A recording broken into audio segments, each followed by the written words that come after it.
ओम।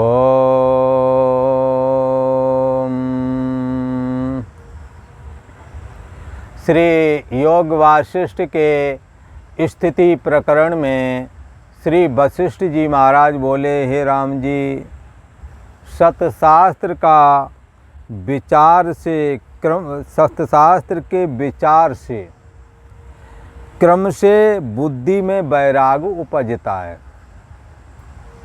सतशास्त्र, किसी ने कहा ये सतशास्त्र क्या है? तो सत्य का जहाँ प्रतिपादन होता है उसको सतशास्त्र कहते हैं। उदाहरण के लिए जैसे कि भागवत सतशास्त्र है, गीता सतशास्त्र है, समस्त उपनिषद सतशास्त्र हैं, रामायण सतशास्त्र है। सत्य स्वरूप परमात्मा का बोध जिसके द्वारा, जिन ग्रंथों के द्वारा हो जावे, वो सतशास्त्र कहलाते हैं। और सतशास्त्रों का अभिप्राय जिसके हृदय में बैठा है तथा जिनों का जीवन मन और इंद्रियों के जो विषय लोलुपता है उससे रहित है। सांसारिक वासना से जिसका चित्त रहित है, सतशास्त्र का अर्थ धारण करता है, वो सत्पुरुष कहलाता है, वो साधु पुरुष कहलाता है। इसी को ऐसे कहा है, यहाँ मुक्ति के लिए, परमात्मा की प्राप्ति के लिए सतशास्त्र और साधु नाम समागम। इसी को दूसरी भाषा में कहें सतशास्त्र और सतशास्त्र का श्रवण और सत्पुरुषों का संग। तो साधु सत्य स्वरूप परमात्मा का, कोई साकार का कोई निराकार का चिंतन करते हैं, भजन करते हैं, साधना करते हैं, मन और इंद्रियों को विषय लोलुपता में नहीं फंसने देते। ऐसे लोग कहीं भी हैं साधु पुरुष कहलाते हैं, किसी भी भेष में हों। जिन्हों का अनुभव उपनिषद शास्त्र से मेल खाता है, जिन्हों के अंदर परमात्मा का जो चिंतन वो भागवत के में वर्णित जो परमात्मा है वही परमात्मा जिसके हृदय में चिंतन चल रहा है। ऐसा गीता, उपनिषद, रामायण आदि परमात्मा का दो रूप हैं, सगुण साकार और निर्गुण निराकार। तो वही सगुण साकार है, वही उपाधि से रहित होने पर निर्गुण निराकार होता है। निर्गुण जो निराकार है वही तुम्हारा और हमारा आत्मा बना हुआ है। इसलिए कभी इस फेर में नहीं पड़ना कि ये साकार उपासना निराकार उपासना। साकार परमात्मा हो चाहे सगुण निराकार ओंकार स्वरूप ईश्वर हो, एक होता है निर्गुण निराकार। चैतन्य सत्ता आत्मा निर्गुण और निराकार है।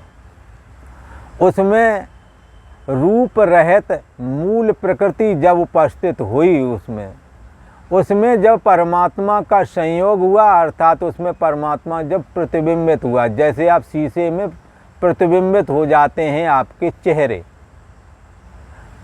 पर, वो चेहरा दिखने वाला नहीं, प्रतिबिंबित तो हो गया, प्रकृति में प्रतिबिंबित हुआ परमात्मा। उस समय चैतन्य सत्ता आत्मा, जिसको परमात्मा बोलते हैं, रूप रहित प्रकृति में प्रतिबिंबित हुआ।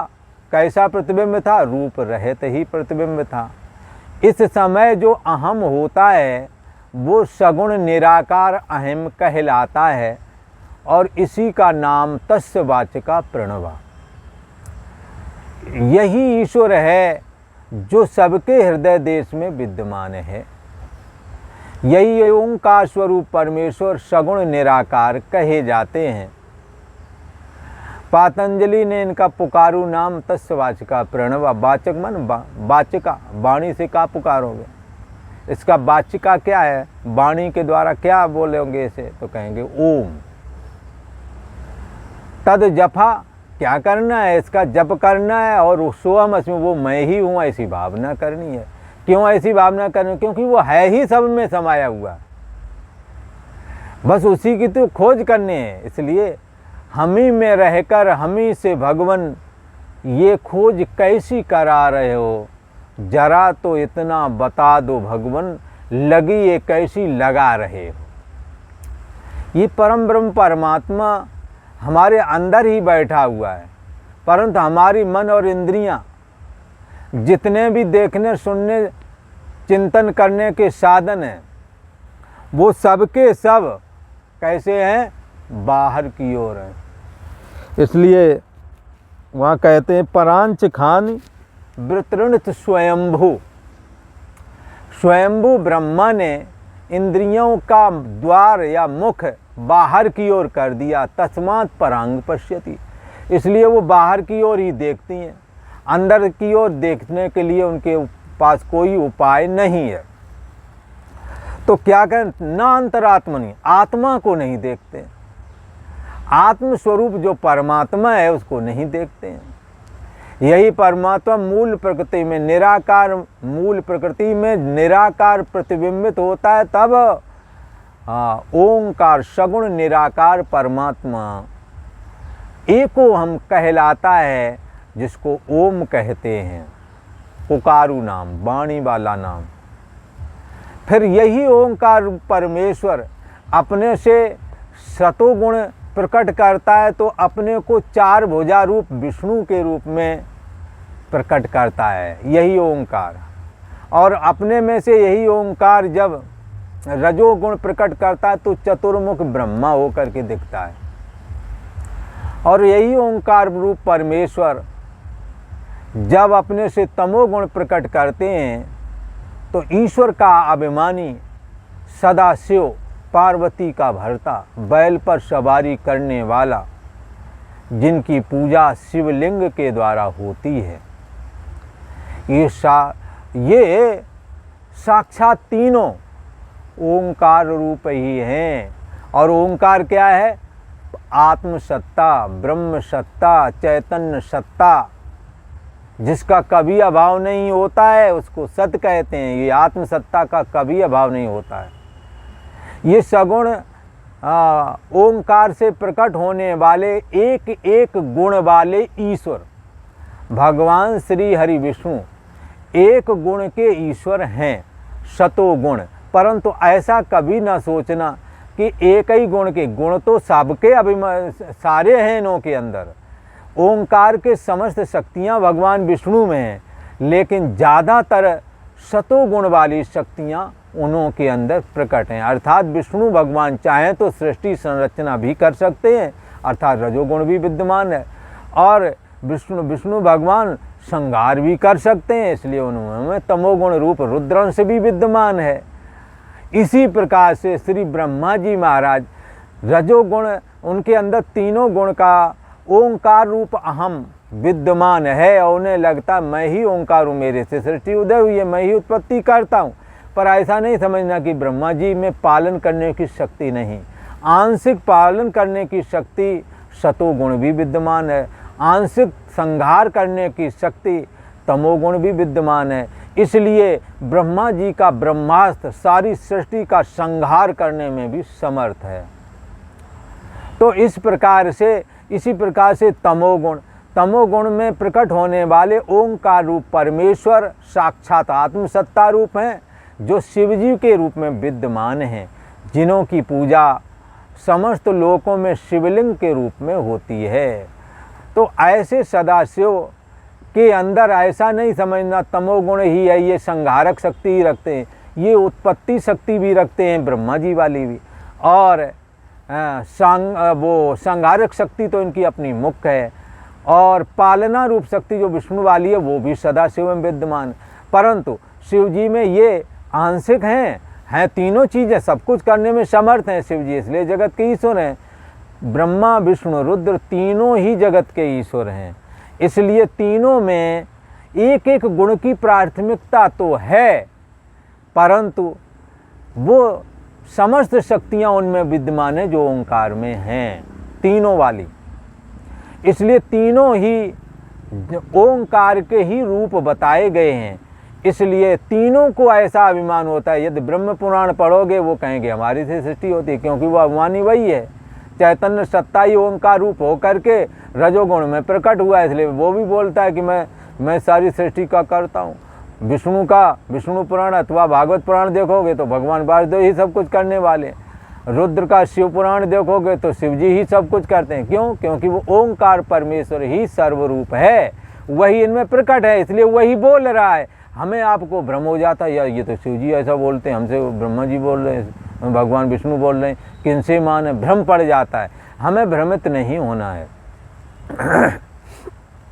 ये चैतन्य सत्ता आत्मा ही इन सब रूपों में मूल प्रकृति, जो निराकार मूल प्रकृति है, उसमें प्रतिबिंबित होकर के ओंकार रूप होता है। ओंकार अपने से सतोगुण रजोगुण तमोगुण प्रकट करके तीन रूप धारण करता, ब्रह्मा विष्णु रुद्र। इसलिए पुराण में जहाँ अलग अलग कथन किया, वहाँ एक बात हर जगह भी ये भी कही गई है, हम इन तीनों देवताओं को अलग अलग नहीं मानना। ये तीनों देवता कैसे हैं? एक ही हैं, ऐसा करके चलना, ऐसा स्वीकार करके चलना।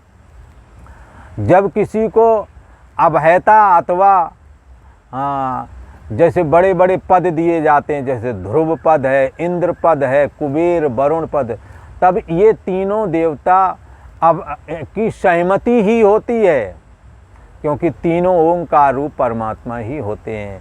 इसलिए जब विष्णु भगवान आते हैं तो सारे देवता और तीनों देव चले आते हैं, क्योंकि सब में एक ही तत्व है ना।